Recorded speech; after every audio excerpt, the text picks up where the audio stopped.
I sat down to watch The Passion of the Christ knowing it wasn't going to be easy. It's not a movie you enjoy in the usual sense. It's a movie you sit through and feel. And I'll be honest with you right away. This is one of the most powerful films I've ever seen, even though a few moments don't line up perfectly with scripture. Because what Mel Gibson does here, he commits completely. Whether you agree with every choice or not, you're not walking out the same person who walked in. You might feel differently, but that narrow focus is exactly why the movie hits so hard. It doesn't give you a big life recap or a soft build-up. It starts in the garden, moves through the betrayal and trial, the brutal beating, and ends at the cross with just a brief look at the resurrection. That's it. No detours, just a straight path into suffering and sacrifice. The commitment shows from the very first frame. Gibson chose to film in Aramaic, Hebrew, and Latin, with no modern subtitles at first, no shortcuts, no comfort for the audience. It pulls you out of your world and drops you into theirs. The tone stays serious the entire time. There are no jokes, no relief scenes to help you breathe. It just keeps moving forward with purpose, and I respect that deeply.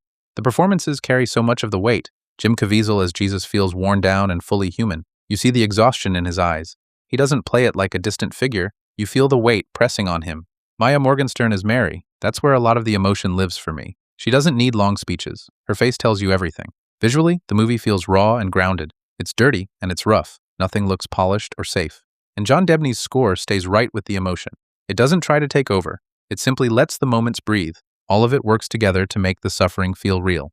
Now, the violence is what most people talk about, and yes, it's very hard to watch. But here's where I land on it. Scripture tells us what happened. History shows how the Romans carried it out. Seeing even a glimpse of that reality on screen makes it harder to keep the crucifixion at a safe distance. It brings it right in front of you. And for me, that matters, because it reminds us that Jesus didn't have to go through any of this. He chose to. Not because he was forced, because of love.